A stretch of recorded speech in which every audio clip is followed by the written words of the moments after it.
In the final tense hours before dawn on June 6, 1944, the fate of the free world was carried on silk wings and silent gliders. The story of these first brave men to land in Fortress Europe is captured in the official U.S. Army documentary, Normandy, the Airborne Invasion. This film is a powerful, authentic record focusing on the crucial role of the American 82nd and 101st Airborne Divisions. It chronicles their mission to drop behind enemy lines, sowing chaos and securing vital causeways and bridges to clear the way for the seaborne invasion. What makes this documentary so immediate is that it was compiled from footage shot by U.S. Army Signal Corps cameramen who actually jumped and landed with the troops, sharing the same dangers.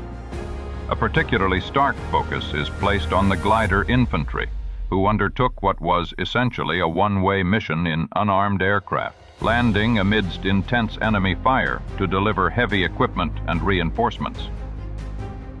This film is not a retrospective. It is a raw, tactical document from the front lines.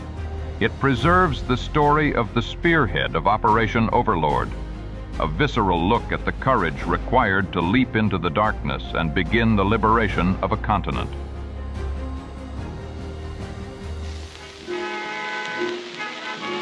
This is the story of the operation which began the assault on the continent of Europe.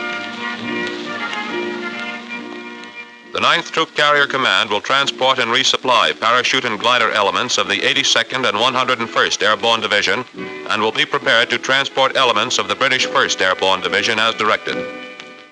The U.S. 101st Airborne Division will begin landing approximately 30 minutes prior to civil twilight on the morning of D-Day to assist the 4th Division in the initial assault and capture the town of Carentan. The U.S. 82nd Airborne Division will land to the immediate west of the 101st for the purpose of preventing the movement of enemy reserves to the east and north. Simple, isn't it? This mission, which reads so easily, calls for an attack from England on the continent of Europe.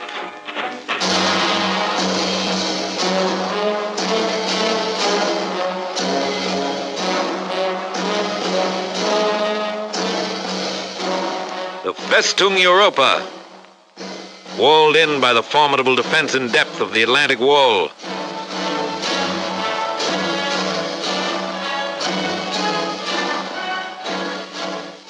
Mined, trapped, bristling with gun emplacements and fortifications.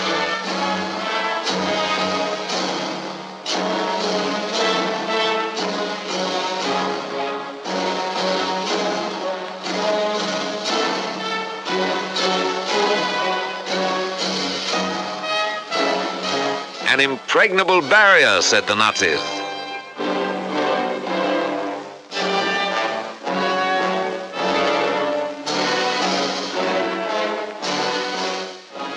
The combined chiefs of staff decided that frontal assault alone would not crack Fortress Europe.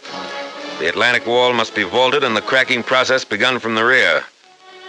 The initial effort by land, sea, and air would be made in this area, spearheaded by troop carrier and airborne forces.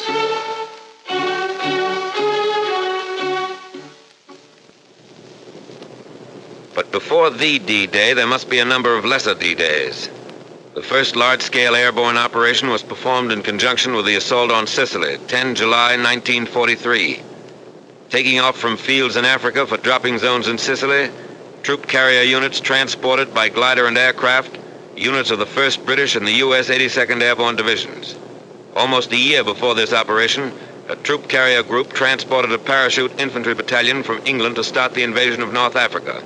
But the invasion of Sicily was the first real test for troop carrier units, which had trained in maneuvers in Texas, the Carolinas, and England.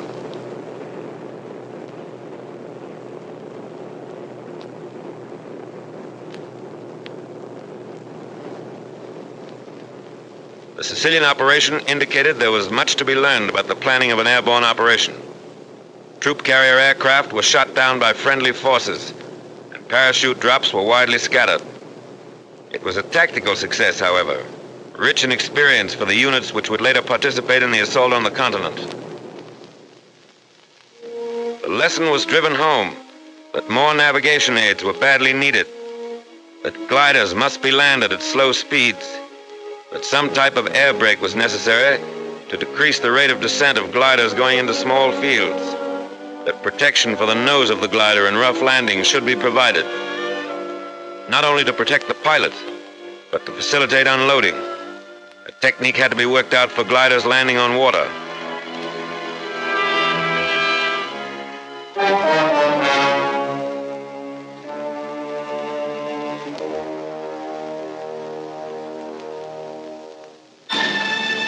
To the lessons of Sicily was added the experience of the highly successful operation in the Markham Valley of New Guinea, in which troop carrier and airborne forces showed the practicability of a well-planned daylight operation.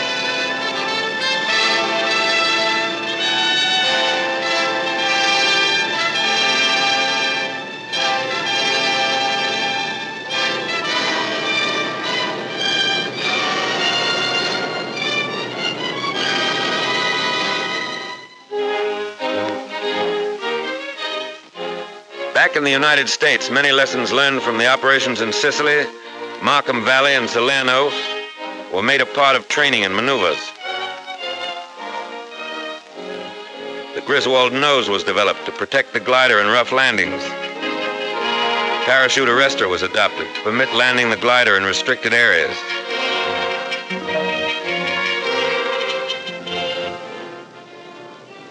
The intercom between tow plane and glider was introduced.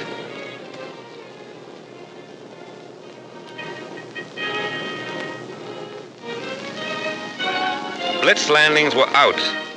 Glider pilots were taught a slow, constant rate of descent, with a slow landing to a precise spot on the ground.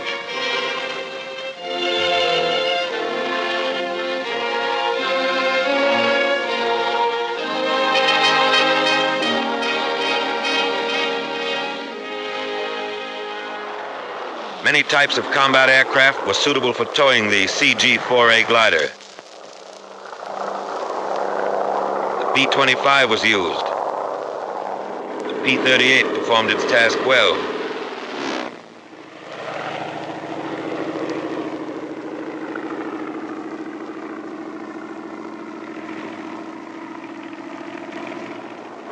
Even the PBY became a tow plane.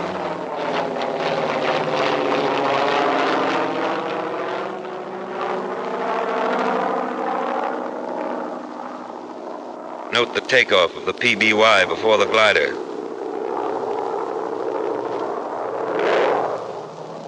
Here's a P-17 in dual tow.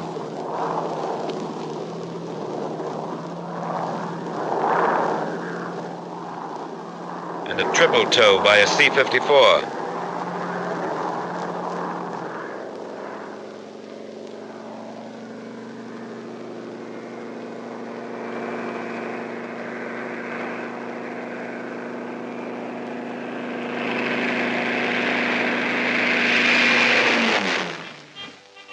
Airborne aviation engineers trained in anticipation of their probable use for building landing strips and rebuilding bombed aerodromes in France. Troop carrier airplanes are converted in a matter of minutes into ambulance ships.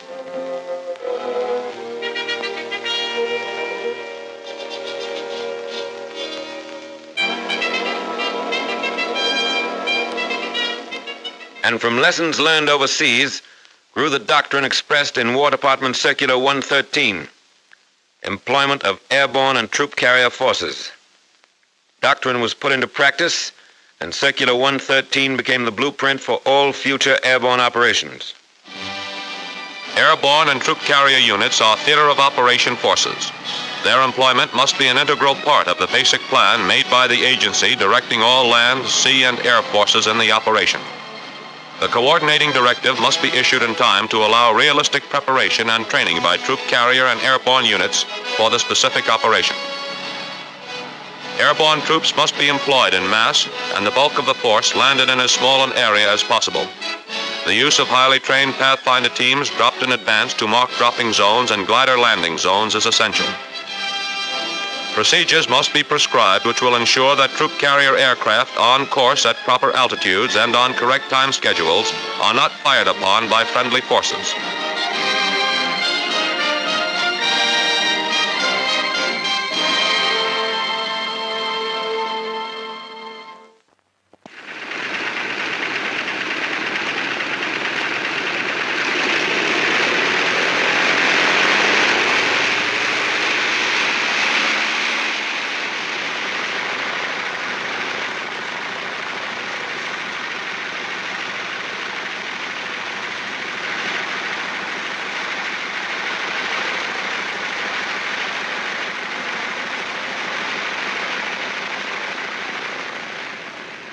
power pilots and the staffs of operational training groups, which were committed to the United Kingdom, were trained in flying procedures of the United Kingdom before they left the States.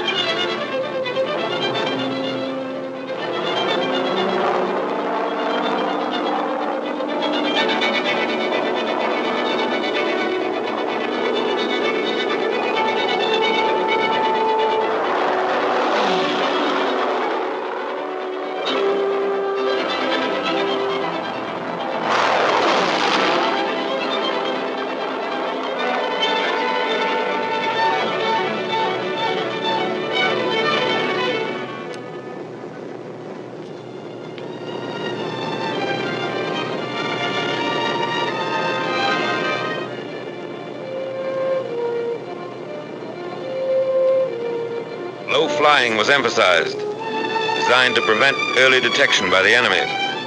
Air crews had to fly through a corridor of flak, pinpointed by searchlights.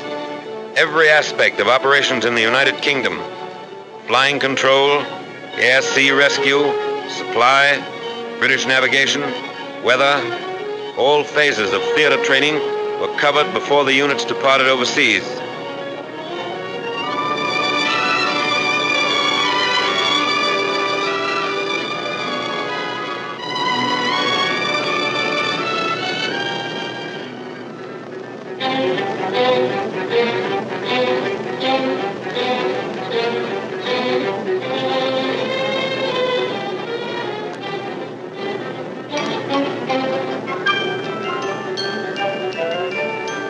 Maneuvers ended with gliders landing in small fields, similar to the potential landing zones in France. Live loads are in the gliders.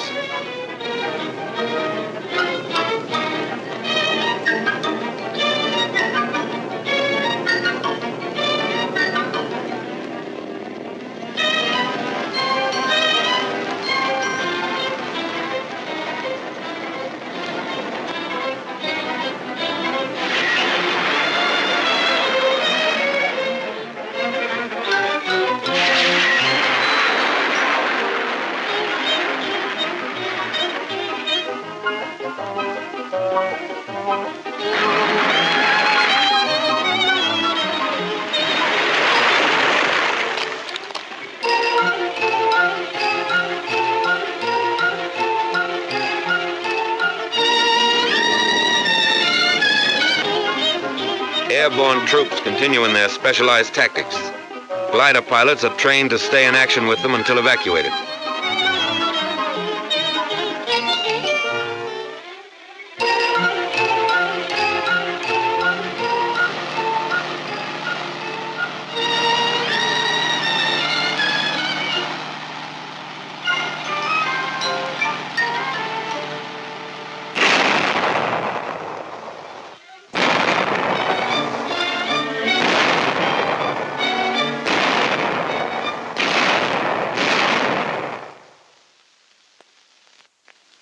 Meanwhile, in England, Supreme Headquarters was formed.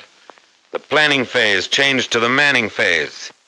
The Airborne Planning Committee, headed by the Air Commander-in-Chief of the Allied Expeditionary Air Force, was composed of representatives from all the services involved in the airborne operation: Navy, ground, and air, as well as the Troop Carrier Command and the Airborne Divisions concerned. British ground crews helped assemble their own Horsa gliders before turning them over to Troop Carrier.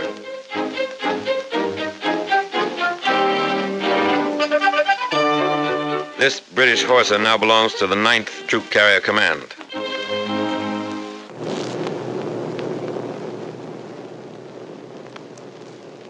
Each group now had 73 aircraft instead of the normal 52. The troop carrier force of 3 wings and 14 groups contained 1 experienced wing and 5 combat-wise groups from the Mediterranean.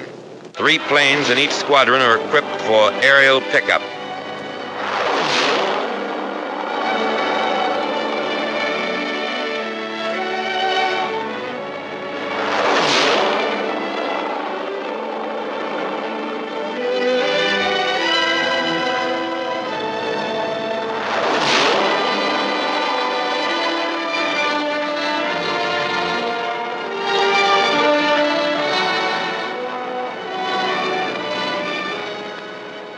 Thorough coordination between ground and air is necessary for accuracy in delivery of resupply containers.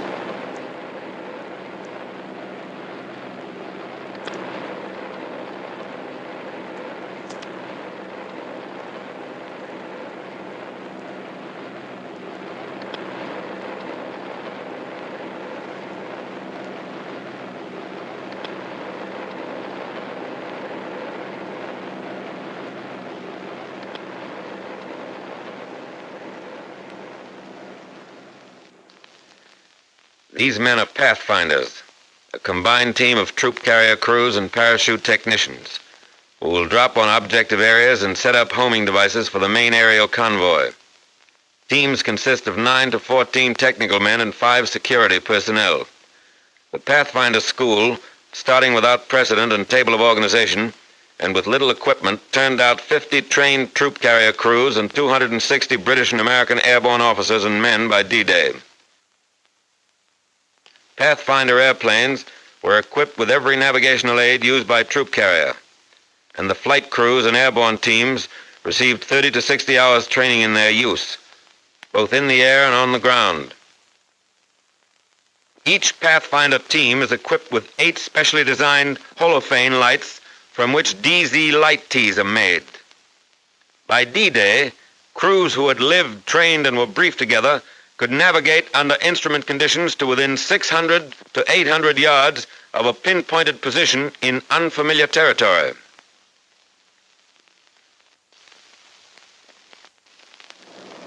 From March through May, 35 lower echelon and 3 full-scale command exercises were held, culminating in a full-dress rehearsal for the operation against the continent. The times, loads, distances, and navigational aids were exactly as would be used in the assault. Landing zones were selected for their similarity to those in Normandy, which intelligence showed were 900 to 1,500 feet long and averaged 500 feet wide. Mosaics showed that the objective areas would hold 1,300 gliders. The Normandy fields were bounded by trees 15 to 75 feet high, along with numerous dense hedges.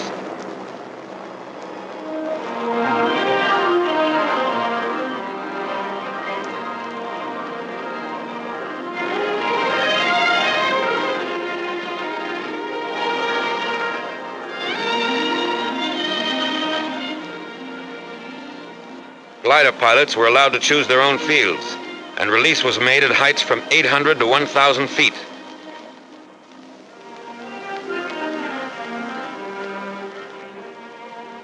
Both ideas were impractical. The high release made the gliders more vulnerable to ground fire and sacrificed accuracy. And when each pilot chose his landing field, there were too many conflicting patterns. Following this maneuver, it was decided that leaders were to choose the landing field for the 3 other gliders in his element, and the release would be made at 400 to 600 feet.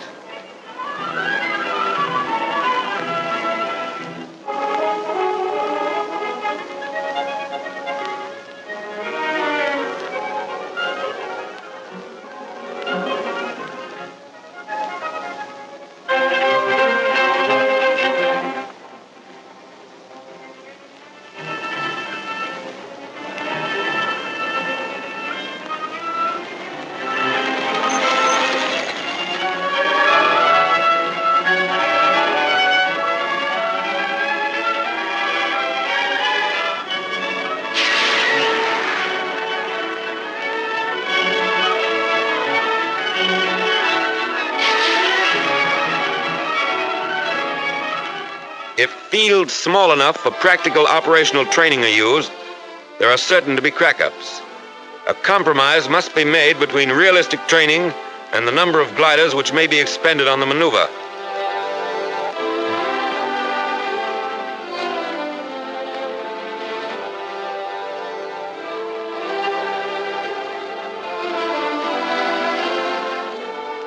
One reason the percentage of Horsa crack-ups was to be so much higher in the actual operation was that a sufficient number were not available for extensive practice in full-load landings into small fields. Because of their rugged fuselage construction, most of the CG-4A gliders which sustain damage upon landing deliver their loads of personnel and equipment in fighting condition.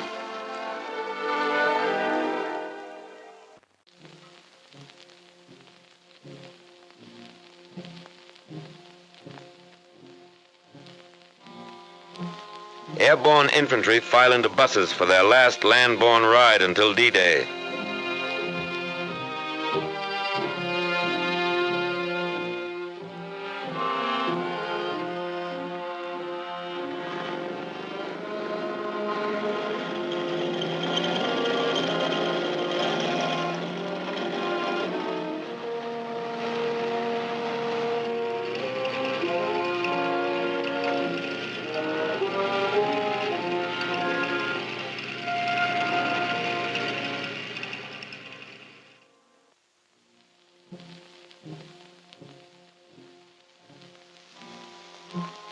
These hangars are their barracks until they climb aboard the airplanes and gliders.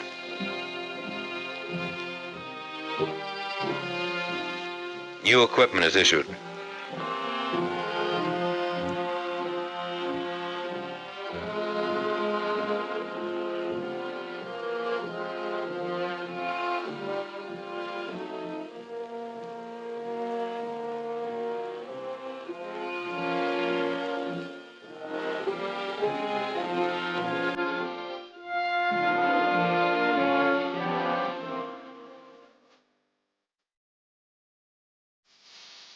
There's nothing to do now but kill time. Nothing, that is, but to keep at the peak, and to wait orders.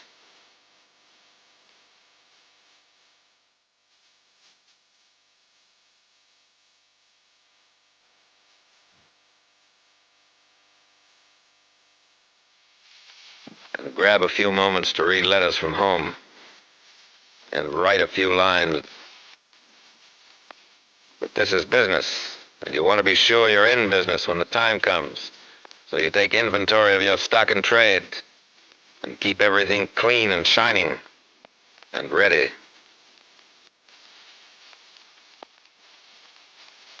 Overnight, the ships blossomed out in their new war paint. On D-2, invasion markings were applied. Another lesson from Sicily.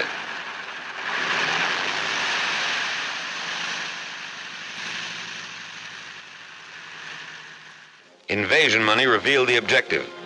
By now, the High Command insisted that individuals should know their destination.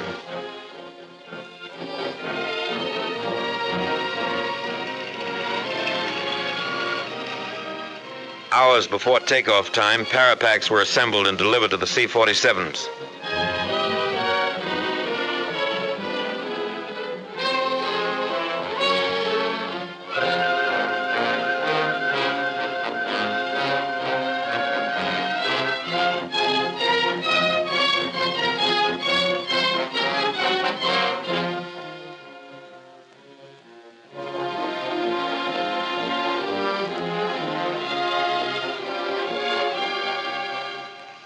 LSTs received their quotas of troops who will cross the beaches and move forward if troop carrier and airborne have done their job.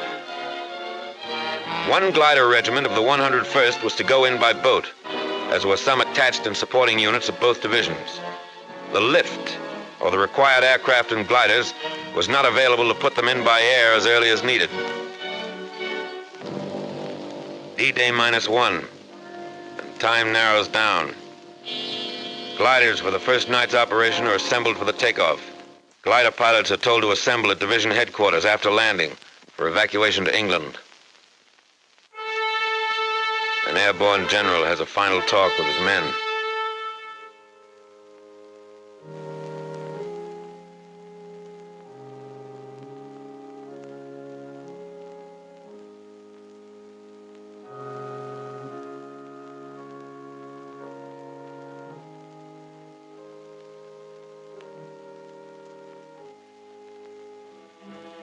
Troop carrier and airborne have their final inspection.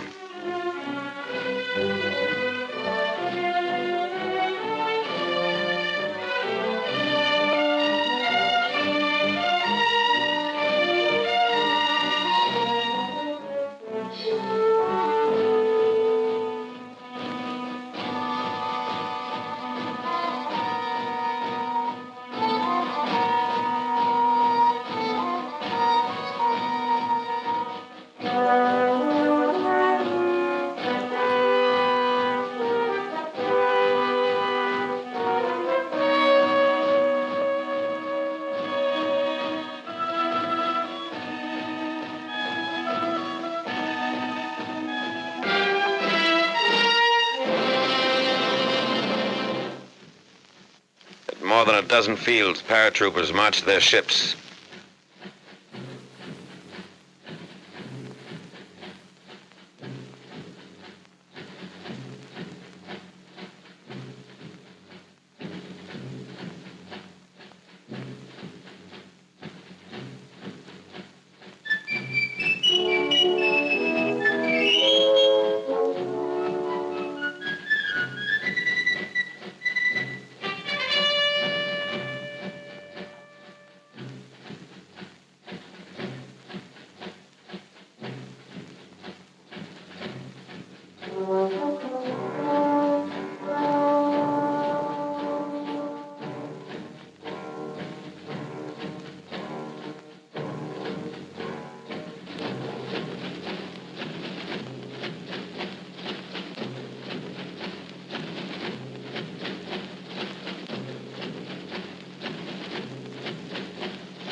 Each pilot has been furnished a list of his passengers.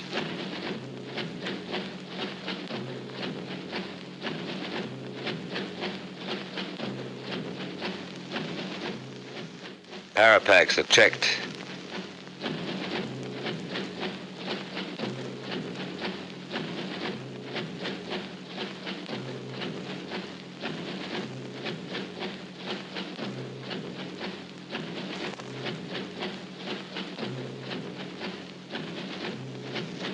This outfit has enough Apache blood in its collective veins to justify their haircut.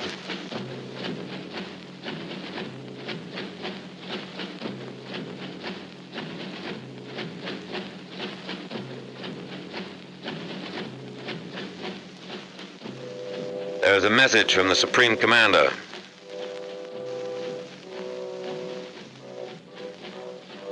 You are about to embark on a great crusade. The eyes of the world are upon you, and the hopes and prayers of all liberty-loving people go with you.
Pilot and crew chief make a final check of the parapacks. And here's another final check, this time by the jump master just before the men go aboard.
This trooper will drop his British leg pack loaded with demolition supplies just before he lands.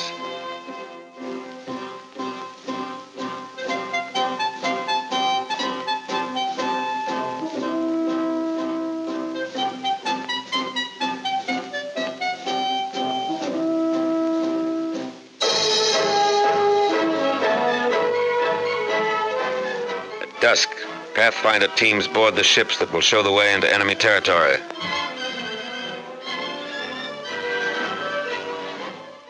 "925 troop-laden aircraft will home tonight on navigation aids set up by these Pathfinders.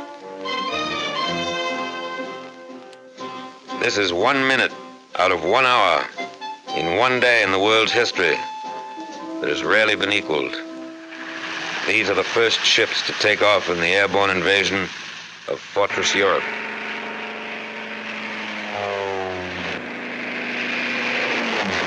First Pathfinder ship is airborne at 21:54.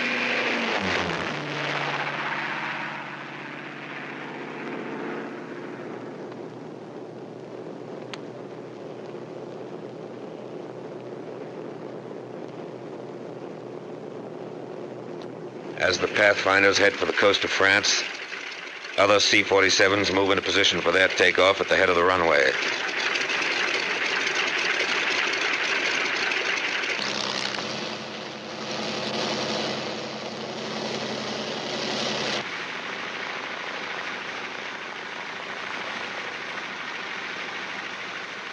"30 minutes after the Pathfinders take off, the first serials of C-47s follow on the invasion path.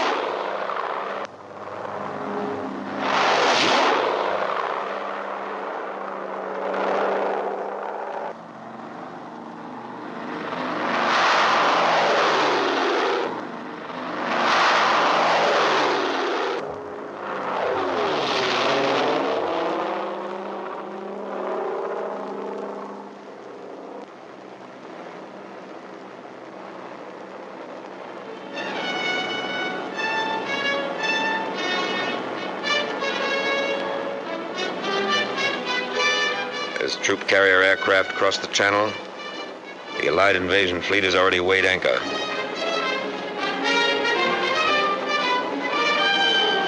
Sealing had been forecast as 3,000 en route, clearing at DZ, but actually is variable, 500 to 1,000. Visibility is poor. Stand up. Hook up.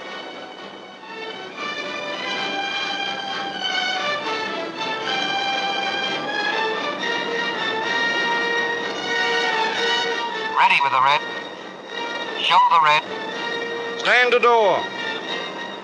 Ready with the green. Show the green. Go.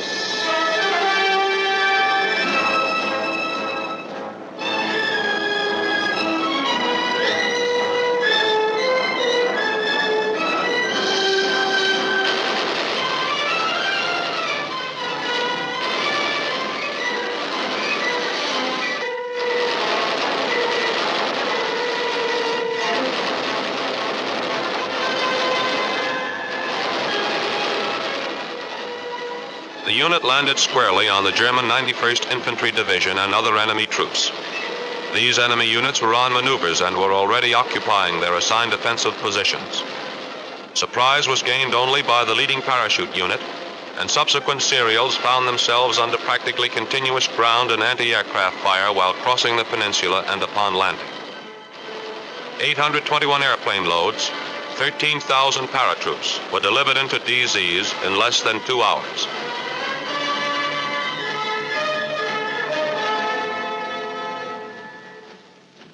Troop carrier had not planned or trained for a night glider landing, but more panzers moving into the peninsula made 100 glider loads of anti-tank guns and troops essential for the initial phases.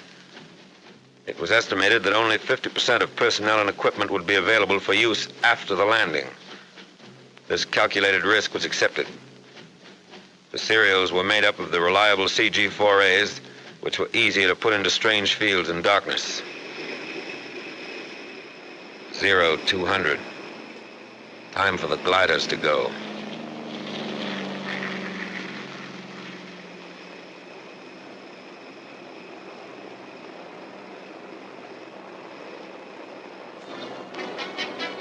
All right, Cloud, approaching LZ. Roger. Okay, cut loose. Roger. So long.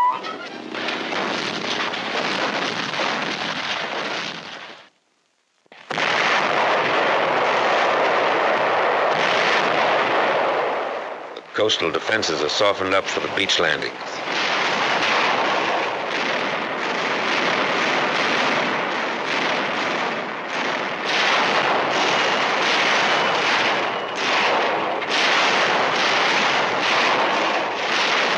Daybreak. The naval bombardment continues.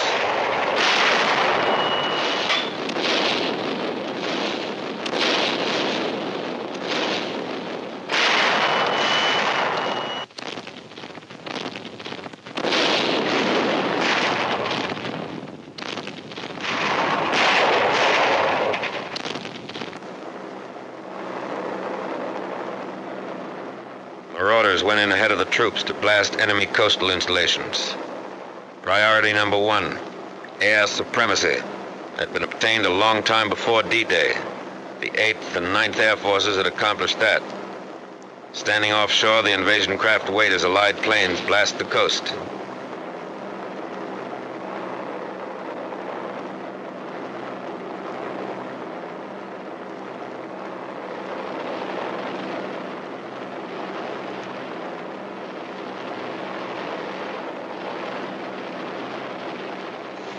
Allied surface ships come in.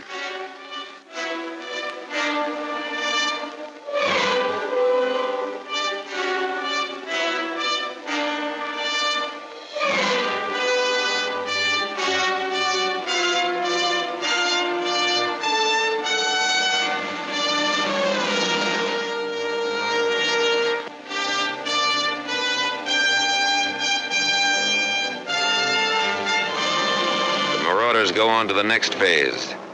The bombing and crippling of roads, bridges, waterways, railheads, the isolation of a battlefield. And the battlefield is isolated. No German reserves come through to the coast in any strength. The beachhead holds and grows as the Air Force piles up a record number of sorties.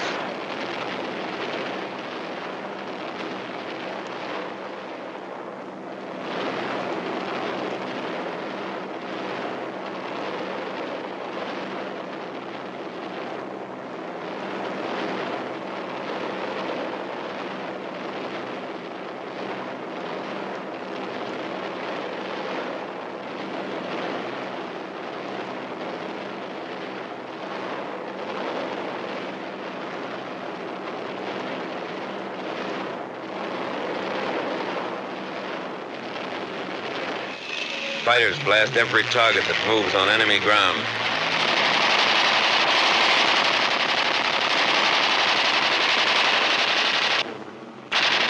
Any target of opportunity is legitimate prey. Record sorties are flown by the fighters on D-Day.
Back in England, the next glider serials are being marshaled for the takeoff.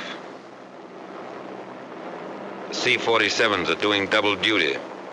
Back from the paratroop drops, they're ready to take off with gliders.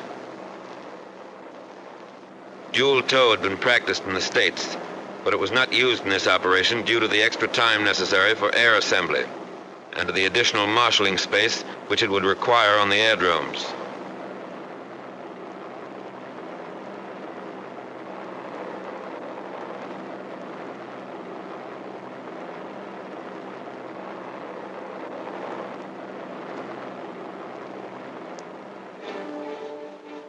Hard-pressed paratroopers who went into action in darkness earlier today are depending on reinforcements and heavier equipment, which will be delivered by these glider serials. 3 groups of fighter cover are in takeoff position at airdromes to the south.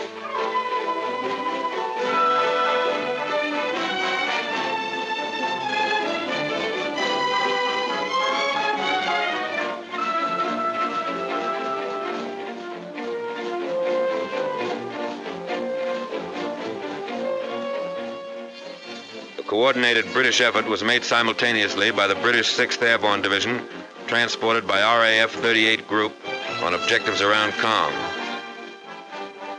Particularly interesting was the delivery of 8.5-ton tanks of a Recce regiment in 30 huge Hamilcar gliders. 29 of the 30 tanks were in action within 10 minutes after they were landed.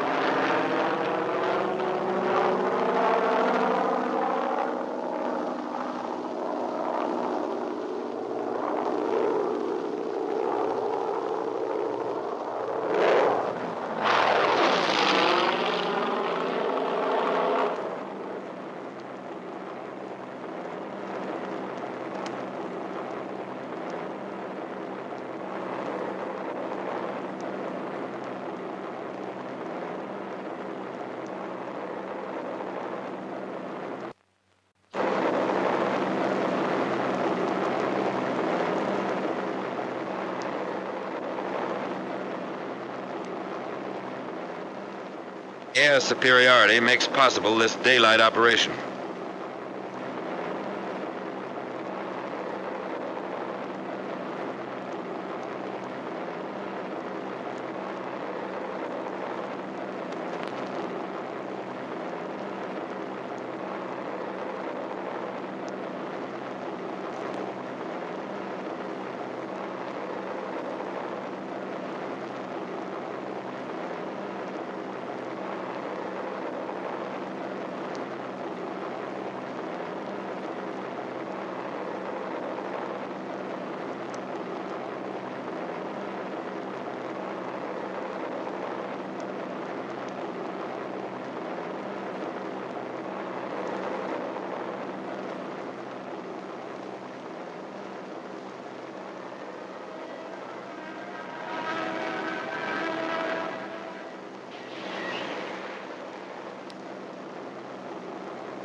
ACAC ended a mission for this friendly airplane. Two-way traffic, and it's congested.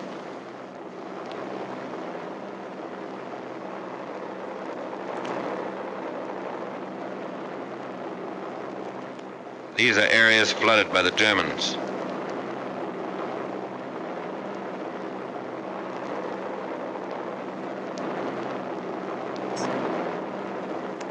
Parachutes and gliders from the previous serials.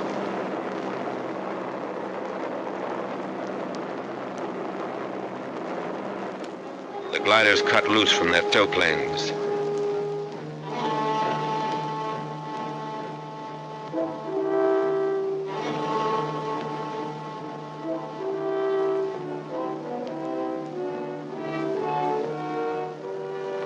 We have fighter cover all the way to the landing zone.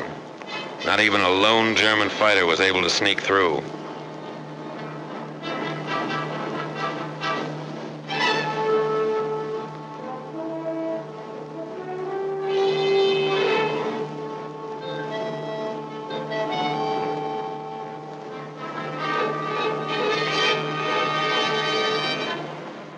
One of the gliders makes a landing in the flooded area.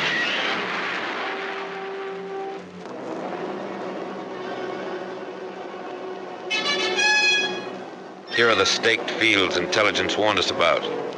The traps consisted of poles 12 to 15 feet long.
82nd and 101st Airborne Divisions were in action 33 and 24 days respectively.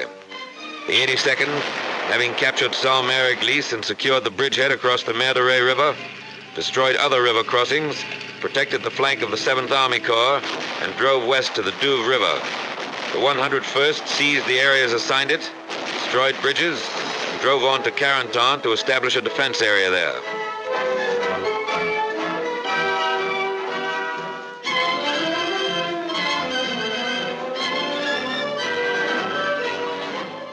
To Troop Carrier, the commanding general of the 82nd Airborne Division sent this commendation. Under most difficult conditions, including landing under fire in enemy-occupied terrain, glider pilots did a splendid job.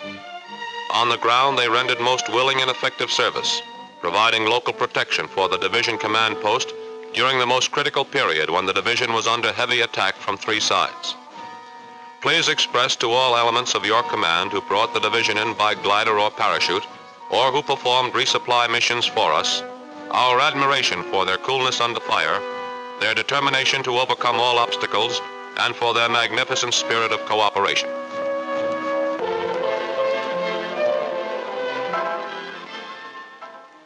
This is part of the price paid for 6 and 7 June 1944.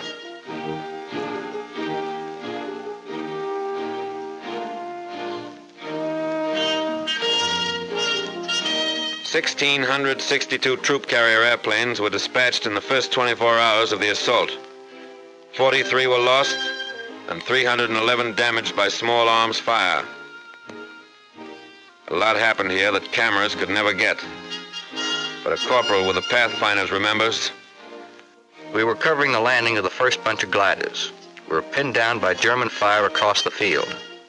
As the men came running out, they stepped right into it and started to drop all around us. The German cannon blew one glider right apart.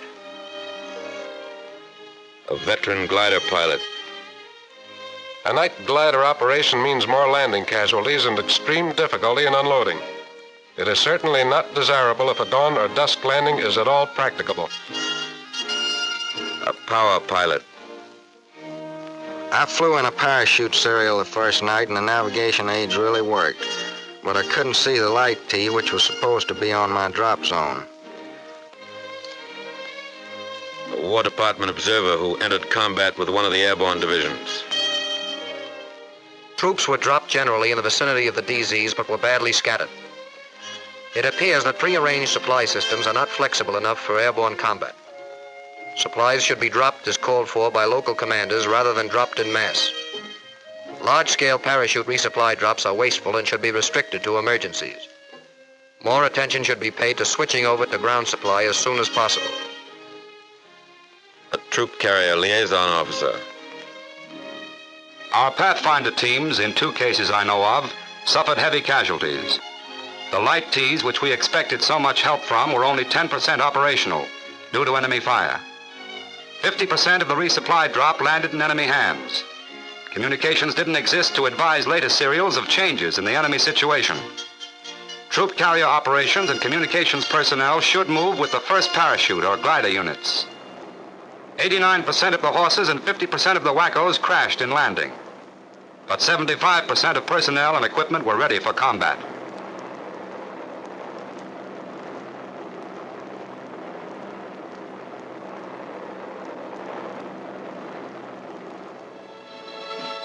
Back from Normandy, these men were to face further tests. How much they had learned will be history. History made by an airborne army.